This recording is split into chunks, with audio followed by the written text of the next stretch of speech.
No, I thought it was Tasha. How Tasha get back here?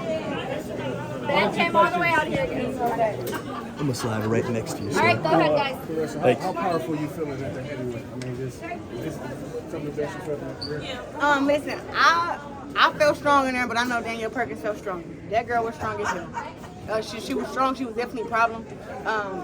Like I said, my experience and my skills got me over it. And also, listen, I've been in plenty of street fights with bigger people, and I had to use some of my skills in that today too. So when I dropped the last round, that's because she got greedy. I was like, oh, wow! Give me that good little right hand, and then I put her down. I let her know, like, yeah, you talking that stuff like I ain't got no power. I'm the only one that got power in here. You just big and strong, So I feel really good.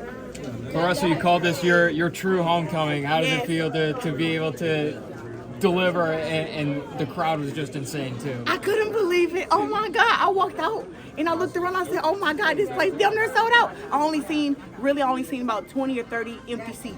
I looked around the whole thing. I was like, wow, Flint, y'all really love me for real. I was so excited. And then just to walk out and I was like, this is too much. It was really too much. But I had to calm myself down, focus on the fight, focus on Danielle. And hey, it was a really great homecoming. I'm happy. How much did you feed off of that energy? Like, could you really feel like your punches maybe had a little bit more to them? Whenever I hit Danielle, and especially when I buzzed her in the third round, I think it was third, and then when I dropped in the 10th, I heard like it was like fireworks going off all over the arena. It was just crazy. I was like, wow. I fought many places, but it is nowhere like fighting in Detroit and fighting in Flint. I'm like, fighting in Flint and fighting up in Detroit, I mean, they got the best fans in the world to me. Like, they always show up for me. They make a lot of noise, and it's not ever a quiet round, ever. So I just thank them for being so supportive and just sticking behind me since I was a little kid. And even my first coach, Jason Crutchfield, was here today.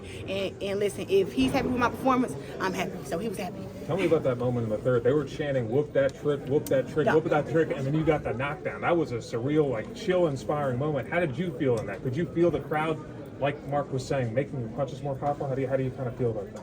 Flint is a different type of place. I could tell you that, like, the people that we have here, they are fight fans for one. They're so supportive, and they just, take you for who you are. So them even saying, whip that trick, you will never hear that in no other women's boxing match ever in history, because it's just not even something that people even accept that come from women.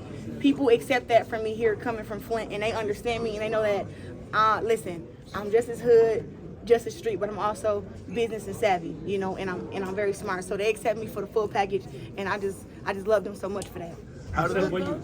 You said what you haven't, or what you have accomplished so far in your career hadn't been enough coming into tonight. How would you kind of reassess that? I don't know. It's too much. I'm a 17-time world champion now, 4-time undisputed. Say that. I don't even know what to say. I'm 16-0. That's my first time saying this since it happened. I'm 16-0. I tried to pick up my 4th knockout today. I didn't, so I'm 16-0 with 3 knockouts. But I really couldn't be prouder, and I'm just happy to be an advocate for women's boxing and just push the game forward. Even for these, like, for you to come here, Doug Durrell is telling you that you're not going to be here every single time, but for people of Flint to be able to see your greatness, this is like an Ali type moment. This is a Shields moment, a Wilt moment. Put that in perspective. I know you're fresh off the fight, but just the perspective of being able to do that for this city, and you showed them love right back after the interview. Listen, I don't care where I go. I represent Flint to the fullest. I've been wearing my hair blue for the water crisis since the water crisis started. I don't just do it just because it's in the newspapers and everybody talking about it and all these celebrities getting behind it. I really stick up for Flint, and I stand up for us, and I come here, and I'm always talking with the mayor about how we can make the city better. I'm throwing events here. What was the question? What'd you ask me? Just about how you're not going to be here in Flint every single fight, but I'm not going to be here. Yeah, I'm not going to be here in Flint every time, but I thought this was the perfect time to come back with, like, the fire inside coming out and to showcase my upbringing and in the city of Flint all over the world. And then to just bring the fight back here. The last time I fought here, it was COVID, so only 200 people was allowed to come. I knew I could sell this place out. I knew that my fans would show up for me.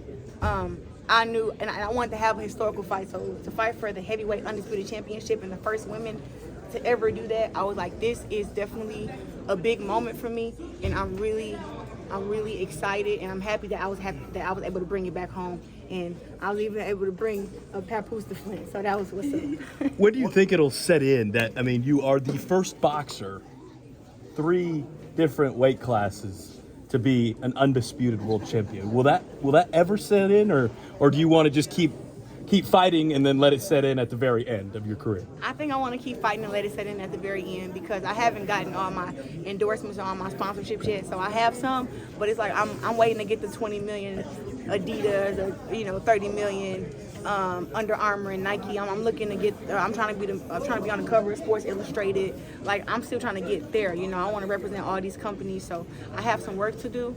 But as far as in boxing goes, I'm just going to keep racking up the wins and racking up the belts and building my brand. That's all I can really do. What is it? Everybody wants to know what's next. That's a common question that people ask. But I'm just curious: is it even possible to top undisputed heavyweight champion of the world? Honestly, it is a hard thing to top, but if anybody can do it, it's me. Okay. I actually have to. I think I may have to have surgery on my left arm. I tore my labrum last week, so the fight almost didn't happen. So shout out to Denise, Paulina, Heather, and Jenny at the UFC Center. They did me all this shot treatment. I wasn't able to lift my arm for 2 or 3 days. So for this fight to even be able to happen, I always give my highest praise and my highest thanks to God, because I didn't want to let Flint down, and but I really couldn't use my jab the way that I wanted to. But I did the best that I could. I iced it. I did the therapy. Now I think I may have to have like maybe a shoulder surgery. And, All right, thank you guys. Happy Black History Month. Thank you.